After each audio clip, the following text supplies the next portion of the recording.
엔터 관련해 가지고 저는 가능성을 근거 있다고 봤었기 때문에 엔터 주식을 추천을 계속 했었고요. 맞아요, 계속 하셨죠. 근데 이제 지금 분위기로 봤을 때는 현재 중국의 스탠스가 한국을 팔 수 있는 입장은 아니에요. 네. 때릴 수 있는 입장은 아니고. 지금 그랬다고는 안 되는 상황이죠. 그리고 또 일본은 사실은 무슨 짓을 해도 절대로 중국 쪽으로 넘어가지 않지만 한국 같은 경우는 이해관계가 이제 북한이라고 하는 또 변수가 있기 때문에 북한을 좀 견제하기 위해서는 또 중국의 어떤 역할 이런 것들도 의식을 안 할 수가 없잖아요. 맞습니다.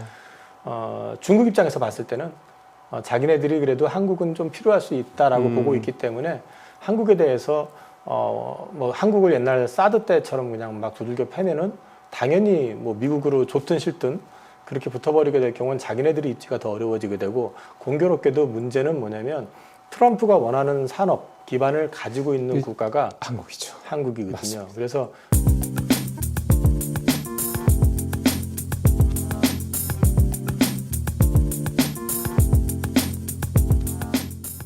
네, 투자구 시청자 여러분 안녕하십니까. 매달 첫 번째 주에 IM증권 이영훈 이사님 모시고 전반적인 이슈들 쭉 한번 훑어보고요. 월간 전망까지 좀 해보는 그런 시간 가져보고 있습니다. 요즘에 또 참 4월도 힘들었는데 5월도 초반 분위기로 봤을 때는 만만치 않은 또 장이 예상이 되고 있어서요. 이사님 요즘에 시장 어떻게 보고 계시는지 또 좀 어떤 부분들 주목하시는지 말씀을 좀 들어보도록 하겠습니다. 이사님 어서 오십시오. 네, 안녕하십니까. 한 달 동안 편하게 잘 계셨습니까? 어디 휴가도 다녀오셨다면서요? 네. 좀 얼굴이 타신 것 같기도 하고 예, 좀 좀 더 탔을 거예요. 건강해 보이십니다. 하여튼 잘 쉬셨으면 다행입니다. 일단은 탑다운 방식으로 가볼까요? 5월 시장 일단 큰 틀에서 어떻게 보시는지 일단 이사님 전망부터 한번 들어보고 하나하나 좀 쪼개보는 게 좋을 것 같습니다. 일단 5월은 좀 어떨까요? 일단 4월은 뭐 막판에 좀 반등이 세게 나오기는 했지만 전반적으로는 좀 어려웠던 구간이었던 건 사실인 그렇죠. 것 같고요. 또 5월 되면은 항상 우리가 이제 증시 격언에 나오는 말 있잖아요. 세린 메이. 이제 5월도 좀 쉽지 않지 않겠느냐 이렇게 이제 말씀들을 하시는데 제가 최근 10년치 자료를 한번 봤거든요. 네네. 10년 가운데서 하락했던 연수가 몇 년 정도 될 것 같습니까? 세린메이라는 말이 있으면 사실은 절반 이상은 떨어졌다고 봐야 되는 거 아닙니까? 6년입니다. 그럼 4번만 오르고 6번은 떨어졌다. 그러니까 그러면 세린메이 되네. 세린메이라고 하기는 조금 또 애매할 수도 있죠. 절반 조금 넘었으니까. 그렇죠. 세린메이라고 그러면 사실 뭐 7할, 8할 이상의 맞아요, 하락이 사실. 돼야지 얘기가 되는 거니까. 근데 이제 증시에서는 근데 5월은 상대적으로 좀 잔인했다라는 얘기들을 많이 하는데 제 기억에도 5월은 이렇게 편했던 기억이 별로 없어요. 그래서 5월에 대한 고민을 좀 해봤는데 찾아보니까 뭐 생각했던 것보다는 좀 심하지 않더라. 그리고 그러게요. 이제 그 연초 제가 이제 2월 달에 이제 반등 순환매 얘기를 하면서 그 2월 말쯤 돼가지고 3월 들어와가지고 첫 주에 3월 달부터는 좀 난이도가 올라갈 것 같다. 전체적으로 다음 바퀴 돌았기 때문에 어려워질 것 같다라는 말씀 드렸고 4월도 만만치 않을 것 같다고 말씀을 드렸기 때문에 좋게 보면 4월 말부터의 반등은 일단 의미가 있는 것 같고요. 근데 단 한 가지 이제 지금 시장 구조를 이해를 하시려면은 결국에는 트럼프 입을 볼 수밖에 없는 상황이고. 그 다음에 이제 우리 쉬는 동안에 그 환율이 좀 이제 급변동을 했었잖아요. 대만 그 달러 같은 경우는 뭐 거의 이틀 만에 뭐 10%가 막 등락이 오가는 이게 뭐 주식인지 환인지 모를 정도의 등락이 있었기 때문에 5월 달에 이제 변수는 결국은 환율을 그리고 트럼프 입을 통해서 나오게 될 관세와 관련된 노이즈 이런 것들이 주 이슈가 될 것 같다라는 게 일단은 기본 베이스를 깔고 이제 말씀을 드려야 될 것 같고요. 그렇죠. 그럼에도 불구하고 이제 염두에 두셔야 되는 거는 관세 관련해 가지고는 이미 바닥은 본 것 같다. 그러니까 더 나빠질 게 뭐가 있느냐. 이미 발표된 거 이외에 뭐 중국에다가 관세 245% 부과해놓고 더 나빠질 수도 없는 상황이고 오히려 트럼프 입을 통해 가지고 관세는 점진적으로 낮아질 거라는 얘기를 했고요. 그동안 트럼프가 그 중국하고 뭐 접촉을 하고 있네, 뭐 시진핑하고 통화를 했네, 다 거짓말이었죠. 근데 이제 결국 가가지고 오늘 중국 외교부에서는 관련해 가지고 이제 접속을 한다라는 얘기를 했기 때문에. 일단 그런 부분들에 대한 기대감이 어쨌든 5월 중에는 작용이 될 가능성이 있다고 봤을 때 지수의 어떤 하방 리스크는 상대적으로 커 보이진 않습니다. 그래서 5월은 어쩌면 개별장의 형태가 좀 나타날 가능성이 좀 있지 않을까. 개별정이라고 해서 중소형주가 간다는 말씀이 아니고요. 여전히 마찬가지로 1월 말 2월 달 한 달 동안 보여줬던 것처럼 섹터별 순환매 형식으로 해서 지수는 크게 안 올라가도 그 안에서 그 순환매가 되면서 이제 수익률 게임이 좀 나올 수 있는 그런 부분들이 좀 연출이 될 가능성에 대해서 염두에 둬야 될 것 같고요. 그래서 저는 5월달 장에 대해서는 3월, 4월보다는 그래도 좀 볼만하지 않을까 개인적으로 그렇게 보고 있습니다. 예, 그러면은 어쨌든 5월은 세린메이라고 하지만 오히려 3월, 4월보다 조금 난이도가 조금 내려갈 수도 있다. 일단 그 이유는 관세 이 부분이 어쨌든 바닥을 찍었다라고 보기 때문이다. 이렇게 좀 말씀을 해주셨는데 그러면 이제 좀 더 구체적으로 들어가서 5월달 주시장에서 이사님이 생각하시는 큰 변수가 관세, 그 다음에 이제 환율 이 말씀을 하셨는데요. 그러면은 이제 어떻게 좀 접근하는 게 이게 사실은 뭐 두 가지가 다 우리 입장에서 봤을 때는 우리가 핸들링할 수 있는 문제들이 아니기 때문에 결국 이제 이 문제는 우리가 피상적으로 좀 어떻게 보면 좀 수동적으로 대응만 할 수밖에 없는 그런 이슈들이긴 한데 어떤 식으로 5월 달은 좀 우리가 접근을 해야 되는 건지 이게 투자 전략이 굉장히 중요할 것 같습니다. 이제 문제는 4월 말부터 이제 오늘까지 놓고 이제 말씀을 드리면은 좀 급반등이 나왔잖아요. 맞아요. 네. 그렇기 때문에 또 가만히 보시면 섹터별로 보시면은 바닥에서 꽤 많이 오른 또 섹터들이 많아요. 그러다 보니까 이제 이게 연속적으로 주도주가 이제 이끌고 가는 장세처럼 그렇게 갈 것인지 아니면 또 그 안에서 상대적으로 못 올랐던 섹터들이 순환매로 돌 것인지에 대해서는 좀 지켜볼 필요는 있는데 그럼에도 불구하고 이제 하방의 리스크는 좀 상대적으로 그렇죠. 제한될 것 같다라는 취지로 말씀을 드리는 거고요. 이제 살짝 딜레마 아닌 딜레마는 말씀하신 것처럼 이제 환율 같은 경우도 우리나라 환율은 사실 그냥 덩다리로 움직였던 거거든요. 그렇죠. 네. 결국 대만 달러가 급등을 했고 뭐 여러 가지 얘기들이 나오지만은 대만 달러 급등은 사실은 중국 위안화를 건드릴 요인들은 아닌데 문제는 최근에 홍콩 달러가 이제 또 덩달아서 급등을 맞아요. 했는데 홍콩 달러가 또 심하게 급등을 해버리면 중국 위안화 이제 절상 요인이 되죠. 예. 그게 이제 압력을 받게 되고 여기에서는 그래서 위안화 매수세가 강력해지는 어떤 그림이 나오기 때문에 중국 정부 입장에서 봤을 땐 지금 위안화가 절상이 될 경우에는 지금 현재 중국은 디플레 상황인데 네. 여기에 수출까지 또 이제 또 경쟁력이 좀 저하가 된다든지 그렇죠. 이런 문제가 생길 수 있기 때문에 그 부분에 대해서 쉽게 용인은 하지 않을 것 같아요. 그래서 오늘 같은 경우도 지준을 0.5%를 낮췄고 네네네. 내일 아마 LPR 금리를 0.1% 또 낮추는 걸로 지금 그렇다고 얘기가 그러더라고요. 나왔잖아요. 네. 그 얘기 나오자마자 바로 위안화 약세로 바로 전환이 네. 됐죠.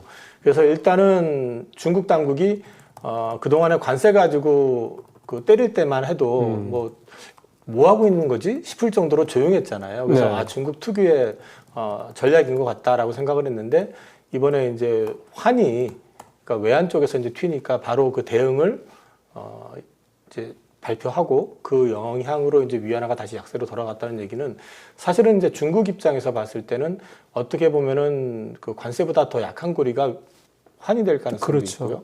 또 더더군다나 위안을 공격하기는 쉽지가 않은데 홍콩 달러 같은 경우는 달러하고 팩으로 돼 있기 때문에 그렇죠. 고정이 돼 있다 보니까 네. 홍콩 달러를 이제 건드리기 시작하면은 거기에 따라서 이제 반응이 나올 수 있다는 것 때문에 반응을 좀 민감하게 한 것 같다. 그래서 아마도 중국 당국에서 그동안 꿈쩍도 하지 않다가 이제 반응을 좀 보인 거 아니겠느냐라고 놓고 본다 그러면 적어도 일정 기간 동안은 이제 협상과 관련된 부분들이 좀 오가는 그런 상황이 연출이 되지 않겠느냐. 그러면 증시에는 그게 크게 불리하게 작용할 것 같지는 않다.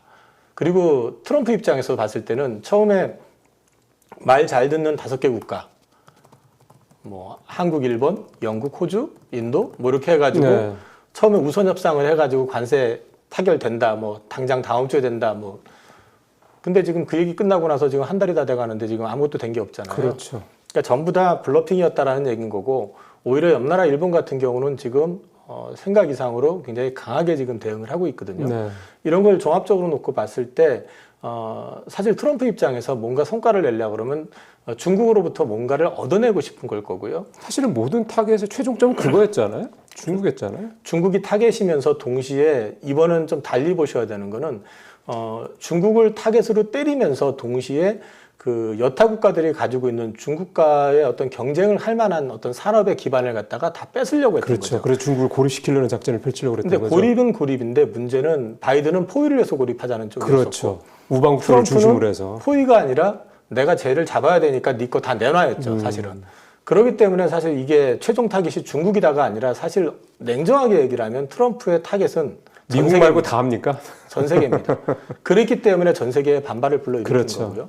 이제 그런 맥락에서 봐야 되기 때문에 이제 우리나라도 이 협상을 하는 데 있어서 그 부분은 유념을 해야 될 거고, 일본이 이 정도로 나간다라는 건 사실 일본의 그간의 이미지, 말 잘 듣는 푸들, 그 이미지를 깬 거잖아요, 사실. 맞아요. 이 정도로 강하게 대응할 정도라고 하면 이게 국가 생존 전략과 관련된 거라고 보셔야 되거든요. 그래서 우리도 그 부분은 염두에 둬야 된다. 근데 이제 말을 다시 앞으로 넘어가 가지고 결국 일본이나 한국이나 이런 쪽에서 당장에 나올 게 없다라고 본다면, 당장에 뺏을 만한 게 없다라고 본다면은 결국 가가지고는 중국을 통해 가지고 아마도 일기 때 그 약속 이행하지 않았었던 부분부터 일정 부분을 갖다 회복을 한다든지, 또 이제 오늘이었나요? 비레크먼이 그런 얘기했었죠. 중국 관세 관련된 거를 갖다가 9개월인가 유예를 해야 된다는 얘기를 또 발언한 적이 있어요. 그리고 관세도 뭐 대폭 낮추고요, 절반 이하로. 네. 9개월을 유예해야 되는 이유는 그쪽에 이제 진출해 있는 기업들이 이제 관세를 대비해 가지고 타국으로 이제 옮길 수 있는 시간적인 그렇죠. 여유를 줘야 된다. 뭐 이런 얘기를 하는데, 그런 것들도 하나의 어떤 시그널이 될 수도 있다.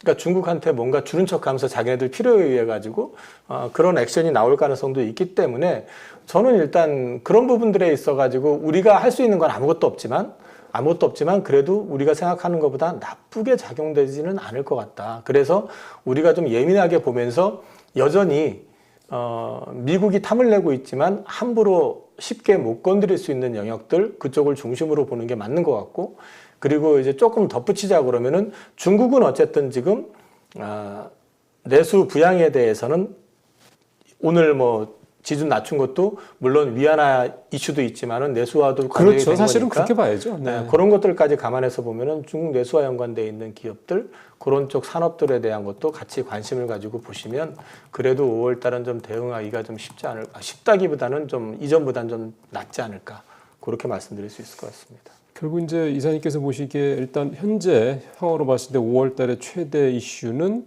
따지고 보면 이제 관세 쪽보다는 이제 환율 이슈로 좀 보시는 건데, 우리 입장에서만 놓고 보면 좀 원화가 어쨌든 오늘 다시 1,400원대 근처까지 올라가기는 했지만, 그러니까 오늘 이제 7일 기준이죠. 출발점은 1,380원이었단 말이에요. 그래서 2년 5개월 만에 1,300원대 뭐 이렇게 이제 기사들도 많이 나오곤 하던데, 이게 환율이 어쨌든 1,400원 전후까지 이렇게 좀 떨어지게 되면 두 가지 이제가 생각이 되는데, 하나는 외국인들의 이제 순매수, 오늘도 사실은 좀 샀고요. 그 전에도 좀 지난 2일인가도 좀 샀었고, 그러니까 많지는 않지만 어쨌든 외국인들의 좀 모습이 좀 일단 있고, 두 번째가 뭐 질문을 한꺼번에 드리고 쭉 말씀 듣는 게 나을 것 같습니다. 또 하나는 한국은행이 운용의 좀 폭이 좀 넓어지는 게 아니냐. 사실 그동안에 환율 때문에 금리를 더 내리고 싶어도 좀 부담스러웠던 부분이 있었는데, 한국은행이 금리를 조금 더 내릴 수 있는 템포가 빨라지는 게 뭐 이런 식의 한 두 가지 정도 환율 관련돼서는 우리와 놓고만 보면 이슈가 좀 될 것 같은데요. 일단은 이 두 가지 관련돼서 이사님 어떻게 생각하시는지 좀 궁금합니다. 일단 외국인 내수 관련해 가지고는 오늘도 사긴 샀지만 사실 신용만한 모양 세죠. 그렇게 하죠. 그러니까 엄밀하게 보면은 그동안 팔았던 거에 비하면은 거의 손을 안 대고 있는 상황인데, 맞습니다. 네. 그거는 우리가 원화가 초강세가 갑자기 나오기는 했지만 앞서도 말씀드린 것처럼 우리는 주변 통화, 그러니까 사실 메인 이슈에 해당되는 통화가 아니다 보니까 그렇죠. 다른 통화, 특히 이제 위안화의 어떤 움직임과 연동된다라는 측면에서 일단 위안화 강세 요인이 나오게 될 땐 우리도 따라서 움직이겠지만은 또 우리 거기가 주춤하게 되면 바로 우리는 1,400원까지 그냥 찍어버릴 정도로 아직까지는 이제 원화 강세에 대한 기조적인 어떤 흐름이 나오기에는 조금 지켜볼 부분이 좀 있을 것 같고요. 네. 위안화 강세를 중국이 쉽게 용인하지 못하는 이유, 그거에 대해서는 앞서도 잠깐 설명을 드린 바 있고, 그에 반해서 저기 미국이라든지 이런 쪽에서는 이제 결국 가가지고 홍콩 달러를 갖다 집중 공략을 하면서 이제 압력을 가할 건데, 1차적으로는 지준을 낮추면서 대응을 했잖아요. 네네네. 그러면서 이제 오늘 또 발표했던 거는 여전히 자기네들은 추가적으로 여력을 가지고 있다라는 얘기를 했거든요. 그러니까 네네. 쉽게 위안화 강세를 용인하지는 않겠다라는 얘기를 하면서 동시에 대화에 나섰다라는 것 자체를 놓고 보면 어느 정도 대화의 물꼬가 좀 트이면서 트럼프가 정말 끝까지 고집만 부리지 않는다 그러면, 저는 비레크먼이 지난번에도 그 상호관세 유예 관련해 가지고 주장을 하고 나서 바로 트럼프 행정부에서 그게 발표가 났었던 거거든요. 맞아요. 90일 유예가. 따지고 보면 그렇죠. 그래서 이번에도 어느 정도 비레크만이 좀 먼저 얘기하는 게 중국에서 성의만 보여주면 그런 부분들이 좀 나오면서 의외로 장을 갖다 조금 플러스 시킬 수 있는 요인이 나올 수 있지 않을까? 저는 일단 그렇게 보고 있거든요. 그래서 이 외국인 매수 자체에 대해서는 큰 의미는 없는데 그렇게 될 경우에는 위안화가 강세로 바로 돌아오는 그런 상황은 안 나온단 말이죠. 또. 그러니까 이제 그거는 그렇게 저는 이해를 하고 있고 한은 같은 경우는 어찌 됐든 지금 상황에서 그 위안화라든지 또 대만 달러라든지 홍콩 달러 이런 쪽이 그래도 강세 기조를 유지한다 그러면 이전과 같이 원화 약세가 기조적으로 나오지 않는다 그러면은 숨 쉴 틈은 분명히 생기는 거고 예. 금리 인하를 할 수밖에 없는 상황이니까 네. 금리 인하 가능성은 어느 정도 열려 있다 그렇게 볼 수 있을 것 같아요. 이런 상황에서 만약에 지금 되게 복합적인 상황이긴 해요. 뭐 오늘 제가 따로 질문은 그거만 놓고 질문을 드리지는 않을 건데 뭐 정치적인 문제 이런 것까지 다 복합적으로 봤을 때 일종의 이제 당장 대선이 이제 다음 달 초고 지금 현재 돌아가는 상황을 보면은 뭐 대선은 이번에는 크게 무난하게 치러질 것 같은 상황인데 이런 상황에서 한국은행이 뭐 이를테면 금리를 좀 내려주거나 뭐 이런 식으로 이렇게 통화 정책을 좀 먼저 좀 이렇게 선제적으로 해주고 새 정부가 들어서서 이제 경기부양책 지금 뭐 추경도 뭐 12조 한다고 하기로 하긴 했습니다만 사실 그거 가지고 추경에 효과를 낸다라고는 좀 보기 어렵다는 그런 분석들이 많기 때문에 새 정부 들어서 추경 편성 규모도 좀 늘리고 등등 이런 식의 소위 말하는 경기부양책들이 통화 정책과 재정 정책이 같이 움직이게 된다면 이를테면 6월 이후의 장에 대해서는 뭔가 조금 더 좋게 볼 수 있지 않을까. 특히 국내만 놓고 보더라도 뭐 그런 생각도 좀 해볼 수 있지 않나 싶네요. 우리가 염두에 둬야 될 거는 올해 증시를 보면은 상대적으로 수익률이 좋았었던 데는 다 돈을 풀었던 데입니다. 그렇죠. 유럽, 중국, 그렇죠. 마찬가지인데 그런 맥락에서 봤을 때 이제 경기 부양이라는 건 분명히 플러스 알파가 될 수 있는 부분이고요. 그리고 이제 환율 같은 경우도 상대적으로 어찌 됐든 간에 지금 이제 그 고점을 확인하고 지금 위안화가 약세를 만든다고 그래가지고 그게 엄청나게 뭐 8위안을 가거나 이런 상황이 아니잖아요. 네. 그러니까 어차피 약세를 한다고 해도 그게 제한적일 수밖에 없는 상황이라고 놓고 봤을 때는 원화의 추가적인 약세 가능성 역시도 어떤 돌발적인 변수만 아니라 그러면 크게 좀 제한된다고 놓고 봤을 때는 그런 맥락에서 놓고 보면 외국인들이 시각에서 봤을 때 경기 부양을 하고 돈을 풀고 거기다가 환이 안정이 된다고 하면 자연스럽게 한국에 대한 투자 유인은 더 생길 수 있다고 볼 수 있죠. 여기에 맞물려 가지고 조금 앞서 나가는 얘기긴 한데 아마 6월 달인가 그 MSCI 선진지수 그 관찰 대상국 그 편입 여부가 아마 나올 거예요. 날짜는 제가 정확하게 모르겠는데 지금 현재 조건은 여태까지 우리나라 정부가 그 요건에 가장 근접하게 지금 맞춰준 상태이기 때문에 이번에 공매도도 완전 제기를 했고 그런 것하고 맞물려 버리고 여기에 이제 이건 좀 앞서 나간 얘기라고 말씀을 드렸습니다만 더해가지고 만약에 중국에 대한 관세 유예가 비레크만 얘기처럼 장기적으로 좀 유예되고 그래 버리면은 생각보다 강한 장이 나올 수도 있죠. 그래서 이제 그런 것들은 우리가 항상 머릿속에 염두에 두면서 시장을 보셔야 될 것 같습니다. 그러니까 지금 보면은 이사님이 사실 그동안 쭉 말씀하셨던 거긴 한데 우리 시장을 좀 압박을 했던 계속해서 이제 내려눌렀던 그런 여러 가지 악재들이 뭐 물론 지금 당장 뭐 어느 하나 명확하게 확실하다고 얘기할 수는 없겠지만 뭔가 분위기는 하나씩 뭔가 이렇게 좀 긍정적 쪽으로 가는 게 아닌가. 이게 뭐 시장을 뭐 굳이 부정적으로 볼 필요는 없는 거긴 하니까요. 그런 것 같아서 지금 말씀하신 대로 국내외 상황들 모두 이런 식으로 한다면 요즘에 그 여의도 쪽에 뭐 운용사 쪽이나 이런 쪽 관계자분들 신문에서 이렇게 인터뷰한 내용들 보면은 국장을 되게들 많이들 이렇게 미장보다 좋게 보는 분들이 그 인터뷰 내용들이 더 많더라고요. 미장보다는. 개인 투자들은 물론 뭐 레버리지까지 해가지고 미장을 많이 요즘에 투자하시는 것 같긴 한데 그렇다면은 이사님도 올해 전체적으로 놓고 본다면 미장보다는 국장이 좀 더 좋게 보신다라는 부분에 대해서는 어떻게 동의를 하시는 거겠네요. 현재까지도 미장보단 국장이 좋고요. 네. 그다음에 이제 앞으로도 미장보단 국장이 더 좋아질 가능성이 높다고 보는 거는 우리는 경기가 아직은 조금 더 후퇴할 가능성이 있기는 하지만 그걸 갖다 경기부양책이라든지 뭐 예를 들어 가지고 추경이나 여러 가지를 통해 가지고 막아낼 수 있고 그다음에 관세에 대한 부분들이 일정 기간 예를 들어서 유예가 된다든지 그다음에 이제 중국이 내수 부양을 통해 가지고 운신을 하는 데 있어서 우리 이제 업종 가운데서도 수혜를 볼 업종들이 분명히 있으니까 이런 것들이 같이 맞물려 준다고 그러면은 하반기에는 오히려 그 원달러가 지금 예단하기 좀 이르긴 하지만 원달러가 약세보다는 강세로 돌아설 가능성도 없지는 않다. 근데 이제 물론 여기서 이제 변수는 있습니다. 이게 저는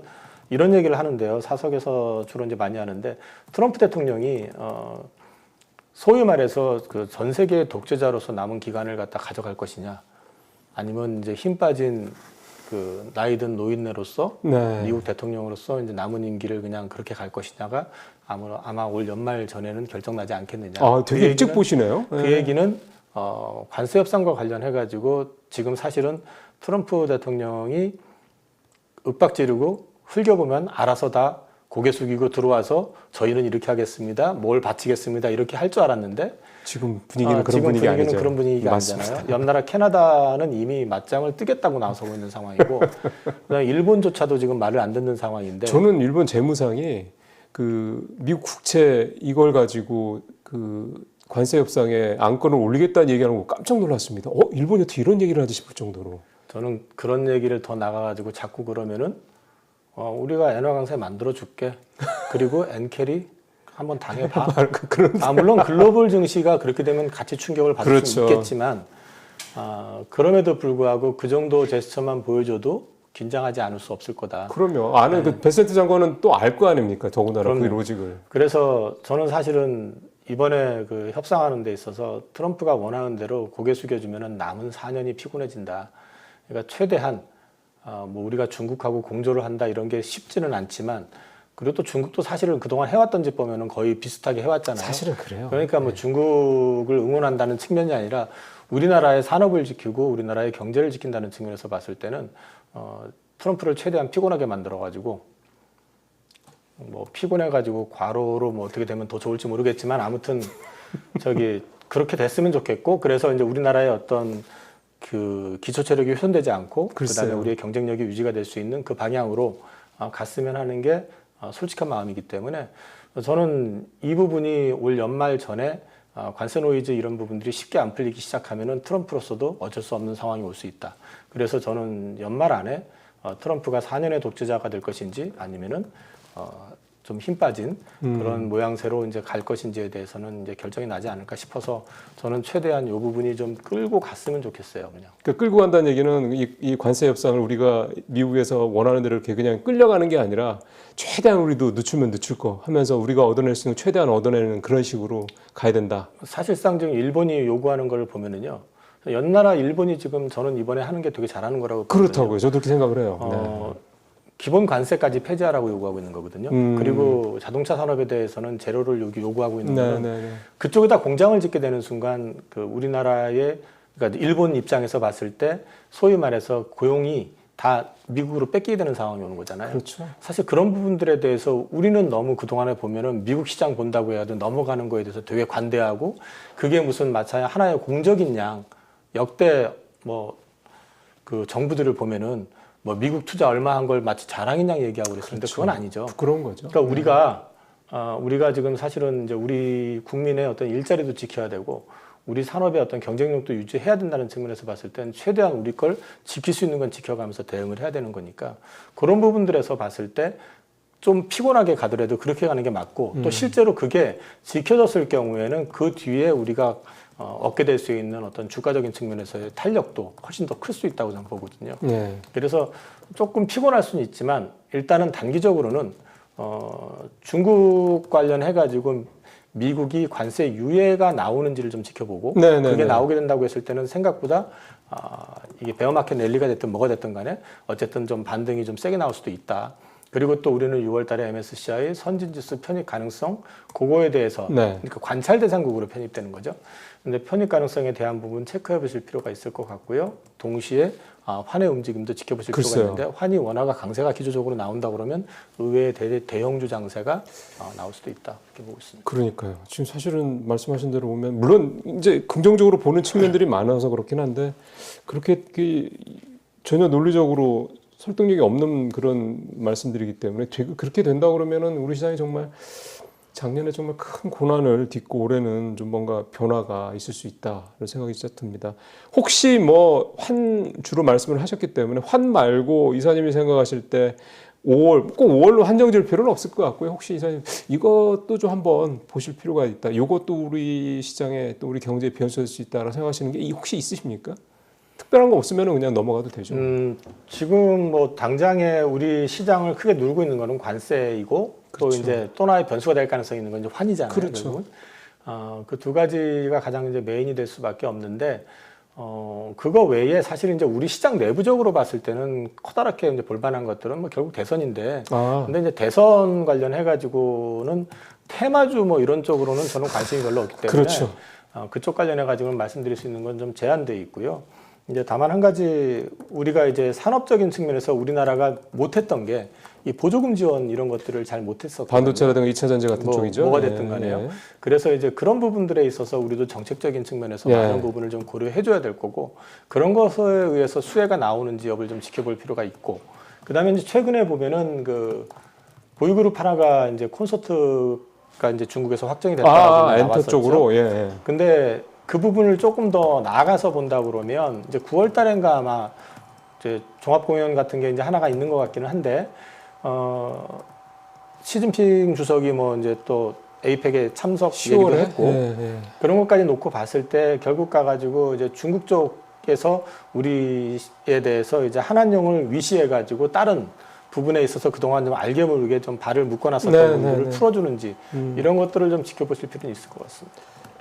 이사님도 그러면 이제 한한령 부분에 대해서는 처음에 말씀하실 때는 좀 굉장히 신중하셨거든요. 이건 좀 봐야 된다. 걔네들 언제든지 뒤집을 수 있기 때문에. 근데 지금 분위기는 조금 더 긍정적인 쪽으로 이사님 생각도 좀 이렇게 무게가 옮겨지고 있다. 이렇게 봐도 됩니까? 엔터 관련해 가지고 저는 가능성을 근거 있다고 봤었기 때문에 엔터 주식을 추천을 계속 했었고요. 맞아요, 계속 하셨죠. 근데 이제 지금 분위기로 봤을 때는 그 현재 중국의 스탠스가 한국을 팔 수 있는 입장은 아니에요. 네. 때릴 수 있는 입장은 아니고 지금 그랬다고는 안 되는 상황이죠. 그리고 또 일본은 사실은 무슨 짓을 해도 절대로 중국 쪽으로 넘어가지 않지만 한국 같은 경우는 이해관계가 이제 북한이라고 하는 또 변수가 있기 때문에 북한을 좀 견제하기 위해서는 또 중국의 어떤 역할 이런 것들도 의식을 안 할 수가 없잖아요. 맞습니다. 그래서 중국 입장에서 봤을 때는 자기네들이 그래도 한국은 좀 필요할 수 있다라고 보고 있기 때문에 한국에 대해서 뭐 한국을 옛날 사드 때처럼 그냥 막 두들겨 패면은 당연히 뭐 미국으로 좋든 싫든 그렇게 붙어버리게 될 경우는 자기네들이 입지가 더 어려워지게 되고 공교롭게도 문제는 뭐냐면 트럼프가 원하는 산업 기반을 가지고 있는 국가가 한국이죠. 한국이거든요. 맞습니다. 그래서 쉽게 그렇게 하지 못할 거기 때문에 이번에는 좀 풀릴 가능성이 상당히 높지 않을까 그렇게 보고 있습니다. 예, 그러니까 사실은 대선에서 이제 결과도 6월에 이제 나오고 하면 사실 이제 10월이면 불과 몇 달 뒤거든요. 중국 입장에서 봤을 때는 시진핑 주석이 한국의 새 대통령을 이제 이를테면 좀 환영한다는 차원에서 한국을 방문한다라고 한다고 그러면 훨씬 더 큰 선물이 될 수 있다라는 측면에서 봤을 때, 예, 어쨌든 요즘 멘토주들이 상당히 좀 강한 모습을 보이고 있긴 한데 더욱더 힘이 실릴 수 있는 그런 내용이 아닐까 싶습니다. 엔터주에게는 아마 좀 이따 말씀하실 것 같은데 투자 전략 측면에서 아마 그때 조금 더 자세히 좀 말씀 좀 들어보도록 하겠습니다. 전체적으로 지금 시황 관련돼서 다양한 뭐 변수들 말씀을 쭉 들어봤는데요.